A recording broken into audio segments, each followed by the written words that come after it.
The Melissa. Peter. Man. Oh. Yeah, just edit that out, okay? Yeah, we'll stop. We won't, for sure won't use that.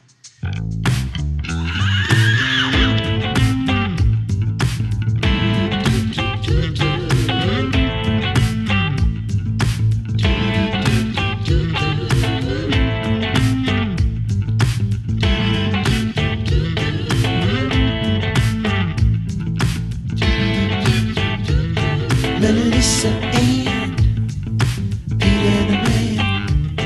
Melissa and Peter. For today, because last time we did like an introduction of how we know each other, but I think many people, including myself, would love to know like your beginning in this business. Well, I was born into show business. I don't know. I always, people ask this. I wish I was that kind of person that journaled and kept journals and dates and stuff like that, because I don't think my response will be as linear as it should be, because I jump all over the place and my memory is sort of not great. But I mean, I knew like as a little kid, I was gravitated towards like the Carol Burnett show, Saturday Night Live. My aunts, Aunt Susie and Kathy, like I would sleep over at their house and get to stay up late and watch things that I just knew I loved them. And my aunts would listen to Steve Martin. I just knew there was something about making people laugh that I was fascinated by, and I thought was great. And so I was, as a young kid, I loved to watch that stuff. I loved to watch Second City, SCTV. And then, I don't know, I think people always assume like that if you're a comedian or you go into comedy, or if that's what you're kind of known for, that maybe that's what you always were. And if you ask my family, they'd say she was very kind of quiet and a reader. And I mean, I think I was funny, but it was like I was saving it up, sort of like watching and observing and reading. I love to read. I think that people that are funny, they know, like I said before, you have to be interested in things. You have to read, watch things, go to things, so you can be characters. You have to like sort of be observing people. So, and in high school, I wanted to do theater, and I loved it. My first play was The Mousetrap in high school, which was fabulous, and I just felt at home there. I felt at home on a stage. Like I just felt like, oh, I found my thing. And then I did a variety show called Showtime, which was very for me very instrumental, because the director of that was Mr. Mraz, who was, I think, the first adult that wasn't related to me that said to me, you could do this and you should do this, like you have it. And I don't know at the time if I comprehended everything, but it was, I know that it felt very important to me that somebody who wasn't my mom or my dad or somebody going, you're great. He was like, no, you could really do this. And it made it feel possible. Like, even though I was like, how do I just drive to LA and say, hey, put me in a show? I didn't know what that really meant, but it did open my mind to the possibilities. And what age was Mr. Mraz? When was that? That was like my junior, senior year of high school. I mean, and leading up to that, I was definitely, I had figured out I was kind of funny, mostly as a defense against mean girls, because I was very tall, and I would often, I figured out that if you make the joke first, nobody else, they won't. So I got that. I was already, I had discovered a little bit of the performance bug, and that I was funny and I could be quiet and then come in with a zinger. So that was high school. And then, I think that for me, there's always, no matter what somebody does for a living, I think there's somebody who is not related to you that tells you, like, we remember all the shitty things people say about us. Like, I can name them all, but we don't often remember the great things. But I truly believe that at some instrumental point in your formative years, if there's an adult that tells you that you are good at something and opens your mind up to the possibility, that can change a kid's life, which is why I think arts education, whether the kids want to be an actor or not, is so wonderful. But and then I went to college and I wanted to do theater and be a theater major. I was still very Midwestern and was like, well, that's going to be crazy. You're not going to have a schedule and you're not going to know. And So I didn't declare my major until the last possible second. Like I had to declare it, even though I was taking every class and every requirement up until then. And I had some really great professors at Mankato State that were great to me too, and sort of also would tell me that I think you have what it takes. And I think I've said it before, Chris. I think you know that, like, Cedric Yarborough is from my went to college with me at Mankato State. I think there's just there's a lot of, it was a great theater place to learn theater. So that happened. I did that, got a theater major, moved to Minneapolis after that, which was When Mankato did you State. do Fargo? That was my first job out after college. I mean, like, It was acting after job. college. Yeah, because it was right after, because my senior year, I took an acting class, auditions with Jane Brody, who was a fabulous acting coach and also cast a lot of stuff. And she came from Chicago to do a special, like, senior class. She liked me. She was coming in to cast the Coen Brother movie. And so right after I graduated from college, she called me in to run camera first for the auditions, which great way to watch how auditions work. And then I got to audition for the Coen Brothers. So, like, she was very instrumental but it was one of those things where I took a class and she goes, Melissa, she remembered me. And, like, Yeah, I'm going to champion you. Yeah. That's awesome. So that was my first job out of I was still, I think I've told that story. I was still working at TGI Fridays when the movie came out.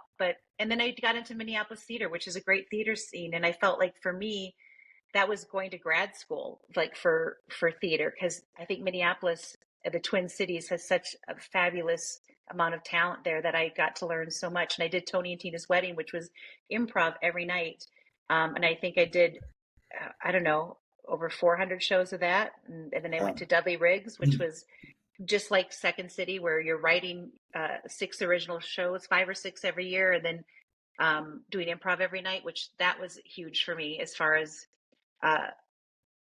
just upping my game, like, and then I saved money and I went to Baltimore and did Tony and Tina's Wedding there for like 6 months to save money. Oh, I got married and did that. It's like I told you, my timeline will be all over, but it was in 2000. I got married in 1999, and John and I both went to Baltimore to do Tony and Tina's Wedding to save up some more cash, and then we went right there to LA, and that's where it all started. And in LA, I didn't have to do another job.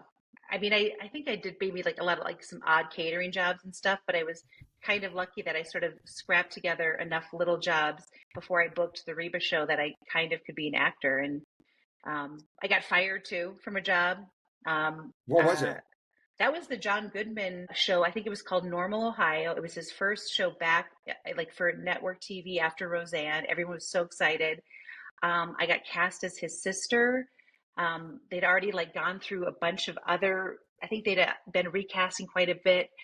It was clear within, like, days that this was not the right place for me, and I got fired, and it was devastating. Oh, Yeah, I know. that's Your name yeah, is nothing's your name worse. is your name's in Variety, and it's huge, and but I wasn't meant to do it. And I think I've told this story before too, is that it was so awful, and yes, it was awful to lose a job, but the worst thing for me in that whole thing was calling my parents. Like, I know, because then you have to I manage their heartbreak too. They were so excited, and I think that every parent just, like, my mom and dad still are the most angry if I don't get something, or they're more upset if things don't happen for me. But I just remember, of all the pain of it, calling my parents was the worst. It was the worst. Mhm. But I learned a great lesson, like, that night, is that Orson Bean, Mo Gaffney, I'm trying to think, did Anita Gillette call me? Like, all these amazing actors called me that were on the show to tell me how funny I was and tell me their stories of being fired.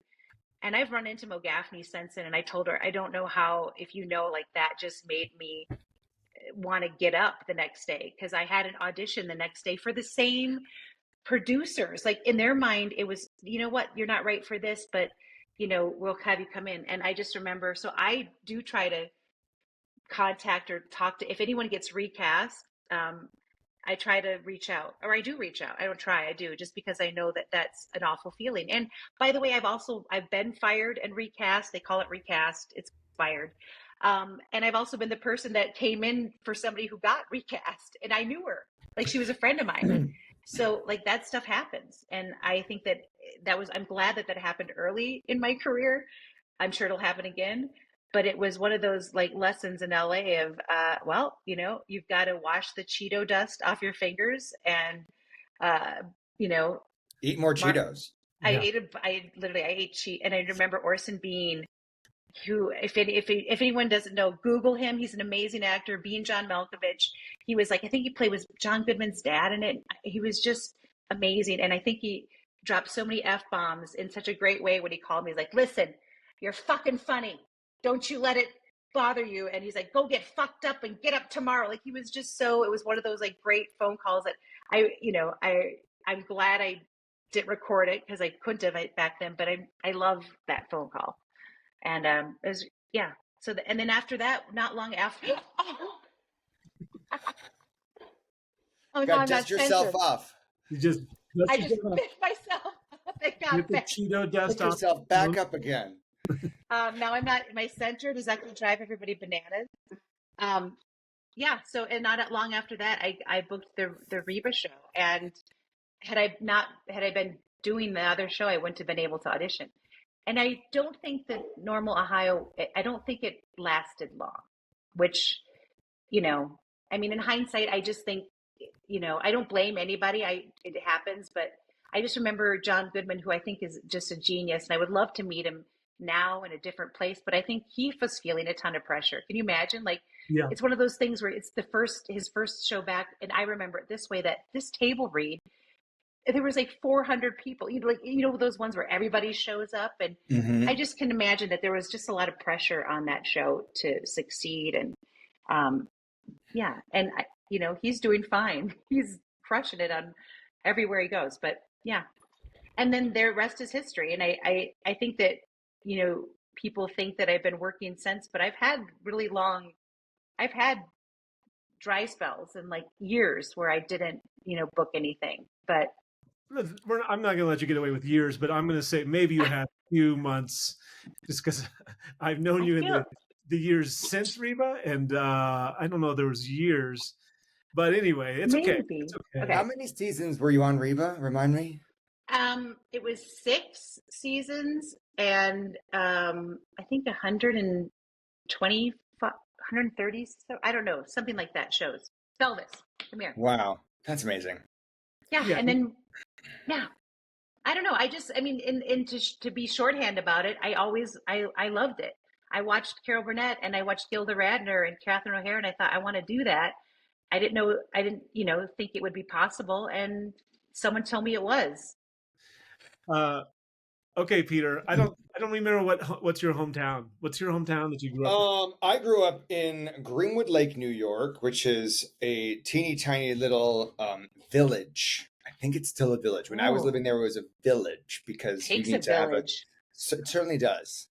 Like a town is a certain population, and a village is an even smaller population. And so we were a village. The clarification on the. Thank you. I mean, I didn't know this. I had to learn this growing up. Cities too, right? I've heard about cities. They're like bigger. No, not allegedly, but I don't know. Is there anything like smaller than a village, like a hamlet? Oh yeah, hamlet. A shtetl? A homestead? A homestead. So this was between homestead and town, and it's called Greenwood Lake, and it's a beautiful village in upstate New York. When I say upstate, I'm about an hour outside the city, but as you know, if you're from New York, anything north of Manhattan is upstate New York. So it's on the Appalachian Trail. It's very charming. There's a 9-mile lake. It's gorgeous. But enough about Greenwood Lake and more about me. Yes. I also like grew up like enjoying the act of performing. I was a very performative kid. This was the time of camcorders, so I was like, Dad, just follow me with the camcorder, and I would have nothing planned at all, but I'd say, I'm sure something magical is gonna happen. And he entertained that briefly, and then I think that the camcorder sat on a shelf for the rest of the 90s. Do we have any of this footage? We probably could find some. Yeah, I got to ask my mom. But the thing that really sold it for me was when I was in 3rd grade. Oh, I grew up, both my parents are European. My mom is from Poland. My dad is from Italy. And when we go back to Poland, it was very customary to dress up little children like the traditional Polish dolls. Do we have photos of this? I could probably get some of those too. I'll drop them in. I'll drop them in watching. Very like traditional folk garb, lots of red. The boy costume has this fun hat with peacock feathers, like really tall, fabulous peacock feathers. Surprise, I turned out gay. I loved that hat. And I brought it to school one day, and my teacher's like, this is amazing. And we just so happened to be doing Columbus. Christopher Columbus was like the school play for the 3rd graders. And it was a musical. It was a musical about Christopher Columbus. And since I had this costume, I got to play Christopher Columbus. And I think that like first moment when I stepped on stage and people clapped for me and I got to wear my fabulous hat just solidified how incredible that feeling is to be on stage and to play someone else and to inhabit a character of Christopher Columbus. And I've been chasing that high ever since. Yeah. I guess, sorry, I just, my first play was this Chicken Little. Sorry, I just... So anyway, no, Chicken Little. Oh, that's good. That's the one about the chicken that's smaller in size. The smaller chicken. It's somewhere between a township chicken and a shtetl chicken. Yeah. So then, oh no, she went to get some ice. I need something to shake. It's too quiet. What happened? Where are Hug you? it in. Plug it in. Oh, there she is. That's beautiful. Beautiful smile. And then I got to middle school where we didn't do any plays, and all I could think about and dream about was getting to high school so I could finally do the plays in high school. And it was great. It was wonderful going to a very small school. We had a graduating class of like 50 kids, so I didn't even have to audition. I was promised a part, which was really good. You were offer only in high school? I was offer only in high school, yeah. I mean, the offer was sometimes for like, farmer number 4, but I always had a part, and thank goodness that I did, so I didn't get sidetracked with anything else. I was in the plays, and then I decided I was going to go to college for it. And I went to NYU, and then I went to RADA, which are really fabulous, expensive, fancy schools that turned out to really mean nothing as soon as I got to Hollywood. But I had a great time there. I'm so glad that I got the social experience of school and traveling. And then right out of school, I booked... I started auditioning for Broadway shows and and other shows throughout New York, right? And I booked the national Broadway tour of Mamma Mia. And it was my first real professional gig, and I was beside myself and so excited. And I was off, I guess 20, I think. When do you graduate from college? 20? I was 13. You were well, she was a very quick learner. She's a quick study. Generally, you very graduate 17, 18. You graduate college 21, 22. Oh, then 20. I graduated in 3 years. Okay. I was 5. I had like a lot of APs, shockingly. Going to a very small school. Also, there was no competition to get into any of the really nice advanced classes.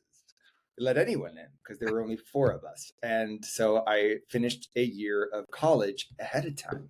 Oh, well, yeah. But enough. God, I sound like such a bragger. No, that's exactly what we want. Melinda, sorry. Did you call me Melinda? Oh, gosh. Wow. Come on, Patrick. Let's hear more. I'd love to hear more about... Yes. Okay, so then you move to LA. I assume you graduate, and now you're you've been on tour of some sort. Did Yeah, you so move during that time, or did you move after? Like, what did you? well, I got back and I went to grad school for business. And I did that for 2 years. And then went, I met a guy and I went to visit him in LA. And it's funny because we both know who this guy is. Yeah. Melissa and I, but I'm not going to mention any names. And I came to visit and I saw LA for the first time. And I'm like, oh my God, this is incredible. This is amazing. And I didn't work out with the guy, but we're still friends. And I moved to LA 2 weeks later after that. And then just started hustling out here. I did not book a sitcom right off the bat. I I hustled and did like little guest stars for many, many years. But then I also started to do a lot of print work. And that kept me moving around the country and the globe, which was really fun, and good to do when you're 20 and broke And you have the looks to do it. and had abs. And And the so hat, and the hat. Did you wear the hat a lot or not? the hat, yeah, most of the time, yeah, I was wearing a hat. And then I started working in soaps, and then I started working with Melissa, and blah blah blah, and the rest is history. I want to hear more about Peter on tour, being gorgeous, 21 on a national tour of Mamma Mia. And I mean, I can just imagine the broken parts, the partying, the fun. I mean, we can get into this. There's a lot of really crazy stories. It's a little off topic, but I'll tell you one quick fun one. So, surprise, believe it or not, I was in the closet when I got onto Mamma Mia. Okay. I managed to get through musical theater college closeted. With that hair and With face? this hair. Yeah. I like dated girls and got all the way through. And then as soon as I got to Mamma Mia, my first day, Kryptonite, I saw this beautiful young man who was the swing on the show, and I just fell madly in love with him. And we started hanging out, and within like 2 weeks of being on this tour, we were sleeping together. And what I failed to realize is that if you so much as like whisper at someone, the entire tour will know what is happening. Right. And I thought that no one had a clue what was going on. And my very good girlfriend from college was playing opposite me. And we were ready for second act. And the second act of Mamma Mia starts. And we're all behind this curtain. And they're slowly filling the curtain backstage with smoke because we're about to sing Under Attack. And we're all in these ridiculous, crazy swimsuits because it's like a dream sequence. And she looks over to me. She's like, how's it been? How are you doing? You good? I'm like, yeah, having a great time. She's like, yeah, good. Well, if anyone were ever to come out, I would say the safest place in the world would probably be the Broadway national tour of Mamma Mia. And then the curtain rose, and I'm like, knows, everyone knows. And sure enough, they did. And then I came out, and then it was just off to the races. I was dating this guy.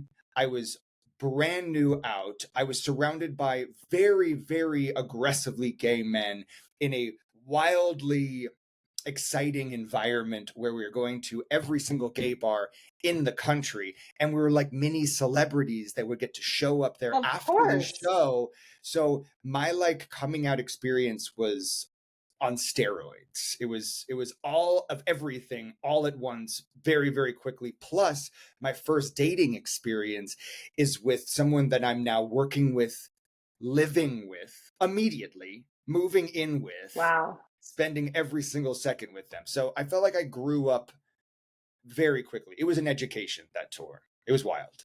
That's like, okay. No, go ahead. Take it. But you say you came out, but you knew before that, right? You weren't like. Oh yeah, no. I fully understood and knew that I was gay since I was like 10. I'm sure I started to have feelings as soon. I remember one of the first times. Do you guys remember Casper? The movie The Casper. movie, yeah. Yeah. The movie And or remember the cartoon? movie, Casper. And at the very end, he like materializes to be a real boy, and it's Devon Sawa. Devon's 90s, Devon Sawa really cemented the homoerotic experience for most men my age. Really? And I'm 32. I wish I had some And ice to clink there. I know, sheesh. He like it was such a like a cathartic experience where suddenly I'm like, oh my God, I am. And I remember walking around the grocery store, one of my earliest like sexual experiences, like mental, sexual, whatever, you know what I'm saying? Was after the movie as a child, because I'm there, like my mom took me there as a child, walking around the grocery store, feeling like floaty and butterfly for a ghost. I mean, mine was sort of like, Indiana Jones. So Oh, it's an older gentleman. and for real, I remember this thought going of like, gosh, I really would like Indiana Jones to like tuck me in at night and read to me, but I don't want him to be my dad. And I didn't know Right. what that meant. Like I was like, I really want him to be around at bedtime, Yeah. but I don't want him to be anyone I'm related to, and I'm not sure what I want to do about it. Like I just I know what you want to do. You want to go down that fireman pole. I was just like, I wish he was my teacher. Like, I don't know, it was very, And the whip too, or no? yeah, I'm Oh, sure. good. I mean, I can unpack it all, but there's many of those. But I love that it was Devin. That's me. I'm gonna watch that again. You But I love should, it. yeah. He's so darn cute in that. I just love And it though. so is Indiana. I'm gay, and then all of a sudden, and the world's like, and we're gonna pay for you to travel all across the country and go to and be a Yes. like and go to every gay bar and have everyone throwing themselves at you. Enjoy, like perfect. It was wild, and it was very fun, and it was also probably wildly unhealthy for your first love experience. But I wouldn't change a thing. I had the best time, and he was great wherever That's he good. is. I have no idea where he is. I hope he's well. Let's Google him. Let's Google him right now. And How about you?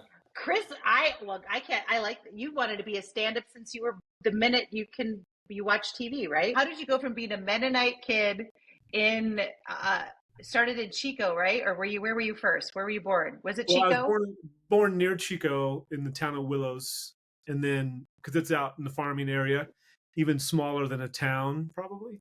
The town that my mom lives in only has, it's not even a town. It's a stop sign with a post office and a church. So What? Where's Chico? What Chico's state? bigger than that, but she's in Glen is where she's at now. But anyway, Oh, my parents least favorite male were name. Mennonites. So they came out of that, like a specific kind of Mennonite, which is called Holdeman Mennonite, and very similar to Amish, but with cars. So no TVs, no radios, no cameras, and then none of that stuff. They still don't. So most of my aunts and uncles are still in that church.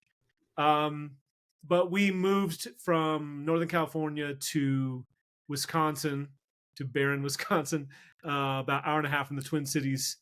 And my dad wanted to have a dairy farm, and he wanted to teach at the Mennonite school. So that's where we moved. And my mom talks about crying the entire drive out that she's going from California to, Northwest Wisconsin. But anyway, my parents. I could talk all day about this. So did you grew up, was there a phone in the house? Yeah, we had a phone. So Mennonites are allowed electricity and farm equipment and like cars and stuff like that, but just not the things that would idolize a picture or a voice. So TVs, radios, cameras, those are no go. No recorded music. So just it's all a cappella, 4-part harmony. So you grew up around farming. So you're familiar with, like, he had a dairy farm. So like you know how to milk a cow. Yeah, I know how to. I would choose not to, but yes. That is just, my mind is blown. Who cares about acting anymore? I This know. is so cool. He went from a Mennonite to being a headlining stand-up. Like he Oh, didn't get to watch. Like So my family could never watch it, but so anyway, so as we started elementary school in Barron, Wisconsin, there, I'm. This is part of my, I don't want to say trauma, but whatever my backstory, which is I'm constantly afraid or anxious that I don't know how things work because I started elementary school and all of my friends are talking about Star Wars or TV things, and we are just new to getting a TV, but really not supposed to watch it a whole lot. So we just really didn't do that. And so I was just always felt uncomfortable because they would all talk about stuff that I just didn't know what it was. And my whole life was always those moments where I felt like we were embarrassed in a restaurant or something because my parents just didn't know things about how things worked. And I would be humiliated for whatever reason. I just took on all that guilt all the time. So, so we got a TV, and I remember hearing my dad and my uncle who would come over laugh and laugh at stuff on TV. And so I started writing jokes specifically as soon as I could write. So it's like when I was like 6 years old, 7 years old, I was writing jokes down on paper, trying to figure out how to create jokes, and submitted jokes to like Boys Life. And I loved Boys Life. And and I never got any of those in. And so, yeah, it was a goal early on. And I remember specifically laying on the grass with my dog, looking up at the stars in Barron, Wisconsin, thinking, how do I get from here to TV? Like I couldn't figure out how old do you think you were? So I was like 8 or 9 probably. Wow. And just because we moved back to California when I was 10. So at least I was in the same state of where I thought things happened, but I really still had. But you couldn't have been further from it, no matter. I mean, than both of us probably. Yeah, even being in California, Chico is way up 8 hours north, and no one was in show business or anything like that. So, it was like a goal early on. I remember this is when I thought I knew someone. There's a girl named Karen who was in my second grade class. And I remember thinking, I can't believe that how close I am to showbiz, because Karen's sister once sat next to Catherine Bach, I think it is, whoever plays Daisy Duke, and in college. I was like, wait, I know someone whose sister sat next to Daisy Duke. I'm in. I'm right there. Like on a bus, or where were they next to? I think in class or something. Oh, okay. I'm not sure. I just knew that she sat, and I remember hearing that, thinking, "Man, things are starting to line up. I think things are going to work out for me." So anyway, so it was always so, but I was very introverted, super introverted, partly because of our, upbringing and stuff. So when we moved to Chico, back to California, I used to draw. I was always thinking I was going to do comics. That's what I thought. I didn't really know how stand-up worked. Not that I really do now, but I just knew, like, I would draw lots of things. I'd do little comic strips all the time. And I figured that's what I would do, would be more write jokes that way. And then in 7th grade, they had the class president election, and there were like 20 of us going out for it. And this is the first year of middle school, or junior high, we called it. And we all had to do a speech, and I did this funny speech, and that was it. Like, that was, I'd already been thinking about it, but once I was in front of, we had probably 300, 400 in our class. Once I was in front of a crowd and told jokes and people laughed, it was like, that's it. Whatever this is, I have to do this. Yeah. Forever. It's addictive. It is. It's that first time you get a laugh. The first time you get a laugh, but the first time, it's like, it is the most incredible feeling. And you go, there's so much power in being able to do that. And like, yeah. It's amazing. How old were you when you were that middle school? That was 8th, 9th grade, 10th grade? 13, yeah, I was like 12 or 13. And I'd already, we then went somewhere around the time, it must have been a year or two before that, we had gone to Disneyland, and we went on the Jungle Cruise. And I remember just being like, I just couldn't believe it. I couldn't believe my dad just said to me, "He tells jokes all day," and I just like I couldn't believe it because I couldn't. One, Disneyland was so magical, and so just if you think about, this is before times when you didn't see amazing things every day, all day. Yeah. I just couldn't believe how incredible Disneyland was, and then to see a guy telling jokes, the kind of jokes I like, they're puns, word jokes. But I remember just laughing and going, that guy has the greatest job ever. I don't know how you can get to that, but if I could do that would be even more. So when I moved to LA, when I went to college, I mean, my whole point was I wanted to play college basketball and then be in Southern California so I could start doing stand-up. That was the goal. And I also wanted to work at Disneyland if I could figure out a way to get there. And I didn't even allow myself to dream that I could be on the Jungle Cruise. I was like, I don't know how you even get to that job, but I'm sure that's the top. I'm sure that's right below Michael Eisner time, and you work your way up to the Jungle Cruise. Little did I know that everyone who works there hates it, and no one really? They don't like to work on the job on that ride, or attraction. But anyway, so I went and got interviewed, blah blah blah, and the lady says, "Well, we're going to hire you," and there's a whole long story with that. And I'm going to put you on the Jungle Cruise. And I like almost blacked out. I'm like, I can't. I'm like 19, I am killing it. And that's really the peak. I think it's been sort of a slide. So did you work at Disney on the Jungle Cruise? So I worked on the Jungle Cruise. Yeah, he got his dream job. Summers, yeah. Wait, do you know what's crazy?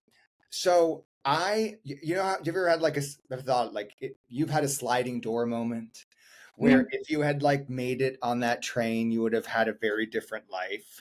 So when I was 19, Disney came to New York and auditioned people to play the prince in Snow White and Aladdin.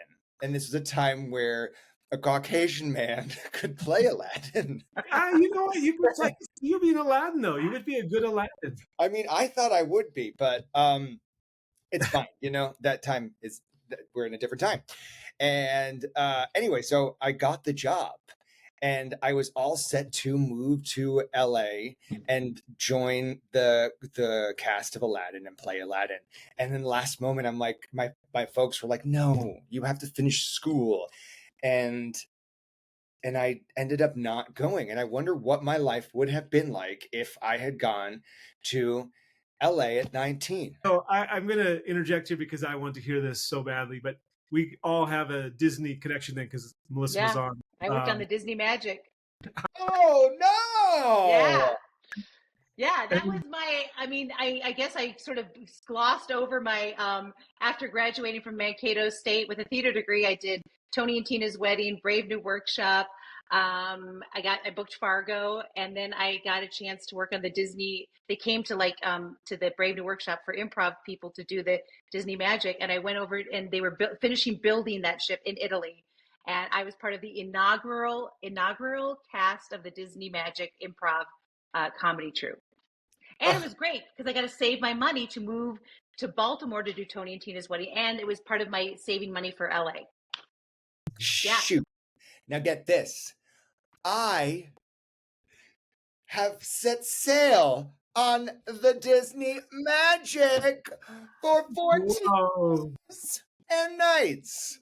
Oh my God. Our worlds.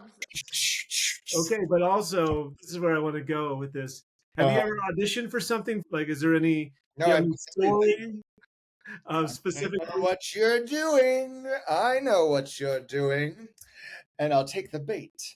So they were casting for a track that just happened to sing the R&B version of Tale as Old as Time, Beauty Beast, that's it, Under the Sea, and the Circle of Life. And so I said, not a problem. I can handle all three of these. They fit right in my wheelhouse. Let's do this. And so I show up and I'm as prepared as I possibly can be. And they say, what would you like to start with? I say, the Circle of Life, let's go big or go home. And I nod to the pianist and I start to sing, from the day we arrive. And I like put a little shoulder action into it. And they stopped me right there. And they said, Peter, would you mind starting from the beginning? And I said, I did start from the beginning. And they said, no, from the Swahili. And I said, I am so sorry. And, usually they're like, can you ride a horse? And you say, yes, of course I can. Jump how high, but I truly did not feel comfortable because I hadn't prepared the Swahili. And they look me straight in the eye and they say, oh, just make it up.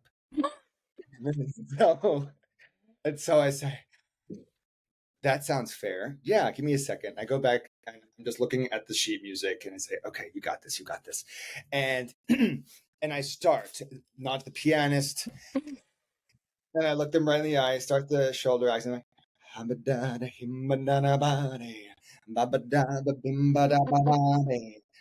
and you see them doing what you're doing, like they're holding my resume up, which is so short, that there's nothing that they're reading, and they're like,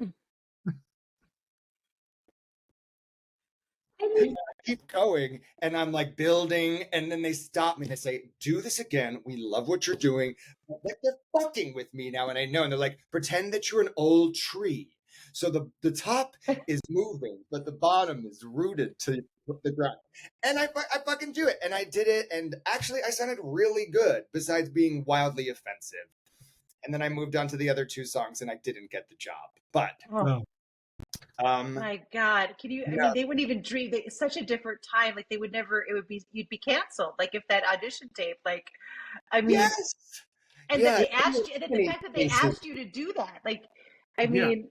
And if you now started with the Swahili, they'd be, whoa, Peter, let's leave that to someone else. Let's leave that up to someone else. It was a different time. I think that because I'm Italian, I was the closest thing in Hollywood to ethnic. Very right? Close. Very close. Very close. Yeah. Now, not obviously the case. We've learned our lessons and we've grown up and we've corrected. But I was regularly coming in for roles that I had no business playing. This being one of them. Like there's at the beginning, especially, you're not doing a lot of picking and choosing. You're just like, oh God, no. The auditions, you said yes to everything. You went in and tried, everything. And I remember in school that, in acting school, you're like, oh, I'm going to play an old man. And you're like working on your craft to have like all these different characters in your satchel. I worked on my hump and my little cane walk. I was like, no. For the beginning, you're almost exclusively going to play yourself or whatever they decide you are, right? And it's going to be pretty darn close to what you look like. And so, I just said yes to everything, no matter how inappropriate it was. And I'm sorry in hindsight, but I had to eat. Yeah. Pay rent. And they asked you to. That's the thing too. Yeah. Because I think about even being in audition, and this is another podcast, but like things that were said to me and in front of me in an audition setting. Oh my God. 10 or 20 years ago would never be. They wouldn't dream of doing it. And there were actual couches in the room. Like you think the casting couch is like proverbial? It was literally there in the room. Not that I used it. God, I got everything on my own acting merits. I wish there was like a casting recliner, just a casting recliner, and I could just lay back. But no, but I mean, just the things that people would say to you or ask you to do, or in a different time where people, clearly, I'm glad. I think about young women actors now where parts of me, I'm so happy that they don't have to put up with it, or they people, they're not asked to like be talked about in front of them and that sort of thing. There's a lot of things that have changed for the good. I think some for the bad too, where like I don't like that actors, I think a lot of times their audition experience is over Zoom now. And I think being in those rooms did really create a community like that. I would see the same women or the same people or the same, you just had it, you were forced to, or you got to actually see other actors and talk to them like, hey, was that weird? Or that, you had an actual face-to-face conversation with actors, which I think, I hope that they still find their people and their community. But I love that you had that experience, though. I think that can be sort of unique and special to a personality like yours to make friends in a casting room, because it's not it typically, I think, friendly environment. But not even friends sometimes. Sometimes it was information. It was like, oh, did you hear about this thing? They're apparently they've going a different way. You should have your people call them. Or also just being in rooms and learning to like talk to people. Or I don't know. I think I know a lot of people enjoy just being able to Zoom stuff, but I found, and again, I'm old, but like I loved being in other rooms and seeing people, and I met a lot of people, and um, yeah, it just was. I think a lot of times now it's very isolating, and we all know. I think that the great thing I love about acting is that it is a community. It's a shared experience, and I think right now a lot of the process is very isolating as far as getting that job, and Yeah. I think that to me that doesn't. I'm not great at that part. I like to isolate on my own terms, Right. where I don't answer the phone or emails and I'm just isolating myself. But yeah. Anyway, we're off topic. Surprise! Would you call yourself an introverted extrovert or an extroverted introvert? I think I'm an extroverted introvert. Yeah. George, my friend George, both of Yeah. you know her. She always would say, "You are the most social loner I've ever met." Yeah, that tracks. I feel the same way about myself. What about you, Chris? I would say I'm an introverted introvert. Oh, yeah. So I would. There are many days, well, not many days, but a few days here and there where I will go the entire day and have not spoken to another human. And I will think of it only in the evening when like someone calls them and I think, oh, I haven't actually spoken to any other person today. This will be my first time. Obviously now when I teach, that's not the case, but like on the weekends, if I don't have a show, don't have a gig or something, I a lot of times don't talk to anybody for the whole day. So, and I'm not, Yeah. I have, this is something my mom has too. I don't have the lonely gene. I don't have that. Me I either. never feel that. Like I never feel, that's why traveling and all those things, like there's never a feeling of like, oh, I wish someone would, it would be nice to have someone I care about with me, but Yeah. I don't feel the feeling of like going back to my hotel room alone, as being like a big deal or any of that stuff. That doesn't faze me at all. Me either. I don't think I don't feel I have a lonely gene either. I like a lot of human connection, but I like it on my terms, and I like to go to it and then leave it. When it's not in my control anymore, I hate it. But you do. I mean, the easy question, whatever. Do you get energized by other people? No, not usually. Yeah. So that's What? No. I would say that I get energized by other people, but I'm also, but when I'm done, I'm done. I can easily go, I'm done now. I get inspired, I get excited, I get a lot of joy, but energy, no. Usually I get that from being quiet on my own. Yeah. It's yeah, and I have two jobs, so we just to because if people won't know who I am. Sorry, but, I don't think we finished your Sorry, career journey. Yeah. Your career journey. I was just going to do that sort of stand up. Connect to where we are now a little bit, which was so my 95, I want to say, but November 12th, 1995 was my first time doing a set on stage at the Ice House in Pasadena, where I auditioned for an open mic thing. And it took me so long. That's part of being so introverted and so afraid. I wrote columns in newspaper in high school and college, like just jokes. But the fear of getting on stage and to do stand up, even though that's what I wanted to do, was so intense. I just didn't understand how to do it. I didn't know how do you start, how do you get like, and I always describe it as it's like double Dutch. You're just standing there going, yeah, but how do I jump into this? Like, where do I even begin on this? And of course, the truth is, that you just have to start, and there's not really any way. But anyway, so that was my first set, which is coming up 30 years. This fall will be 30 years since the first time on stage. And then you're so good. You are so good at remembering like dates and like just you're very good at that. Yeah, well, I'm lonely at my house, and all I have is calendars to look at. But with stand-up, it's so job to job. I know that is for everybody, but like literally night to night.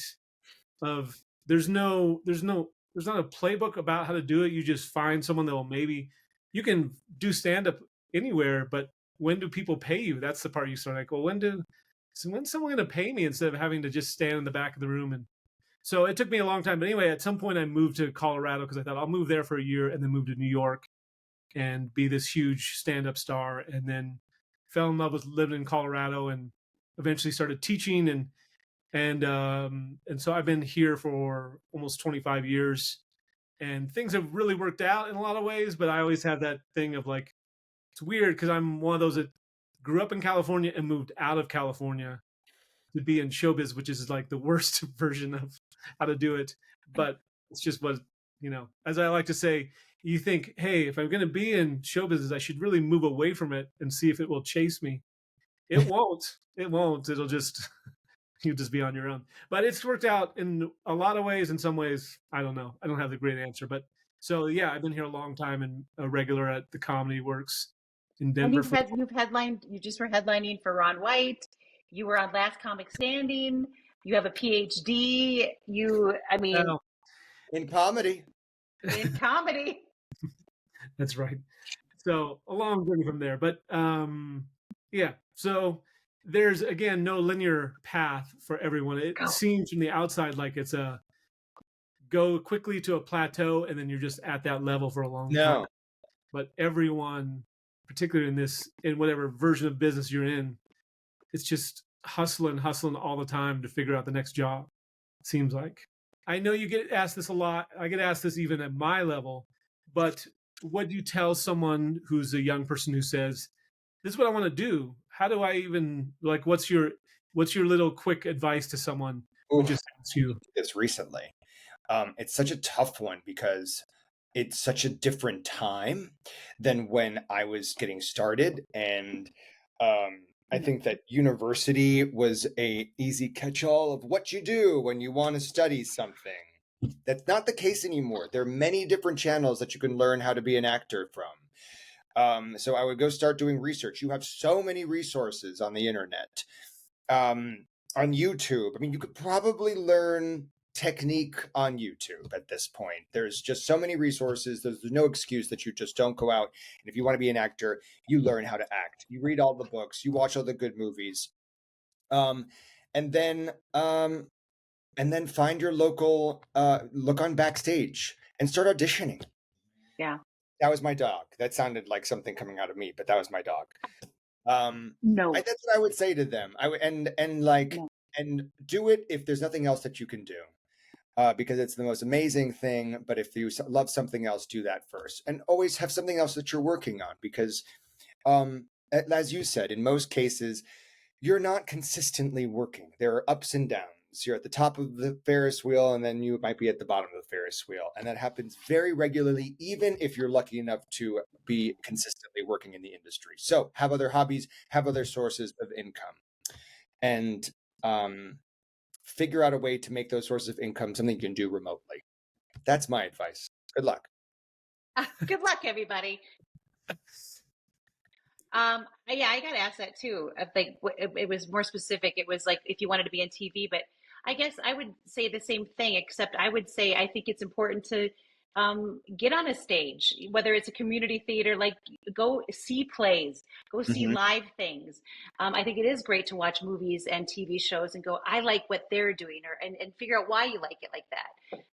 Read, and it doesn't have to be a book, but read stuff. I think you should read the classics. I mean, I know it sounds silly, but it is important to know that. And like I said, I don't think four-year university really actually works for everybody, but I love that I got from it was I did learn some basic skill sets, and I think part of it is weeding it out.